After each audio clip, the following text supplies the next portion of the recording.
L'aube d'un jour nouveau. L'horizon se lève doucement. Les premiers rayons du soleil éclairent une vallée verdoyante.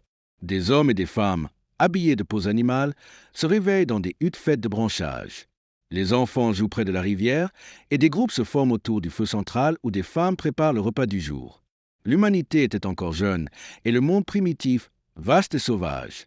Ce n'était pas une époque de grandes cités ni de royaumes imposants, mais de petites tribus, des groupes liés par la nécessité de survivre. Chaque jour était une lutte pour la vie, mais aussi une découverte. Une découverte des étoiles, des saisons et surtout de soi-même. Le groupe se divise pour partir à la recherche de nourriture. Certains partent à la chasse avec des arcs et des flèches, tandis que d'autres collectent des fruits et des racines. Le chef de la tribu donne des instructions avec fermeté et sagesse. Rappelez-vous, la chasse n'est pas qu'une question de force, mais de patience. Le gibier est rapide, mais la nature, elle, est encore plus sage. Suivez les traces, lisez les signes dans les arbres et le sol. La terre nous guide. Des hommes et des femmes traversent les forêts, scrutant le sol à la recherche de traces d'animaux.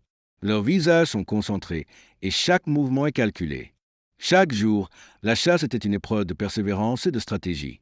Les hommes savaient qu'une mauvaise décision pourrait signifier la fin, mais une chasse réussie signifiait la survie et la communauté. La nature n'était ni douce ni cruelle, elle était simplement indifférente.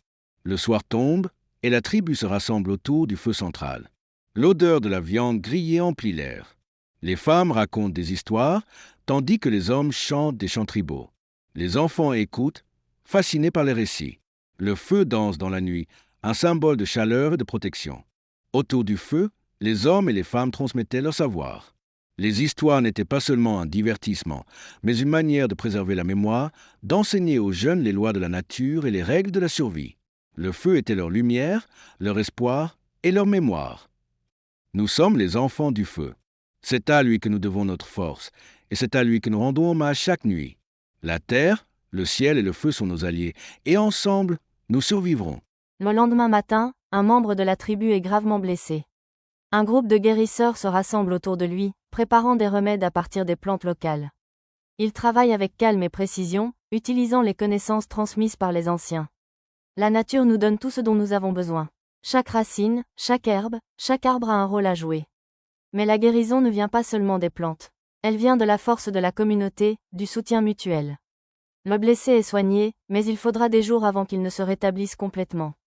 Les membres de la tribu lui apportent de la nourriture et de l'eau, montrant la solidarité de cette époque difficile. La survie n'était pas une tâche individuelle. Elle nécessitait la collaboration, la confiance et l'amour. Chaque membre de la tribu, du plus jeune au plus âgé, avait un rôle à jouer pour que le groupe perdure.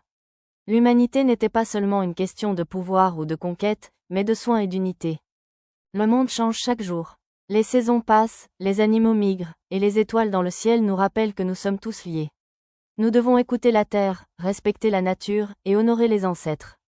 Mais surtout, nous devons nous préparer pour demain. Les membres de la tribu acquiescent. Le chef prend une profonde inspiration et regarde au loin, où des montagnes se dessinent sous le ciel du matin. À cette époque, l'humanité ne connaissait pas les grandes inventions. Mais elle connaissait les cycles de la nature, l'importance de l'équilibre et la force des liens humains. Loin des avancées technologiques d'aujourd'hui, les premiers humains avaient une sagesse ancestrale, celle de vivre en harmonie avec le monde. Le blessé est soigné, mais il faudra des jours avant qu'il ne se rétablisse complètement. Les membres de la tribu lui apportent de la nourriture et de l'eau, montrant la solidarité de cette époque difficile. La survie n'était pas une tâche individuelle. Elle nécessitait la collaboration, la confiance et l'amour. Chaque membre de la tribu, du plus jeune au plus âgé, avait un rôle à jouer pour que le groupe perdure. L'humanité n'était pas seulement une question de pouvoir ou de conquête, mais de soin et d'unité.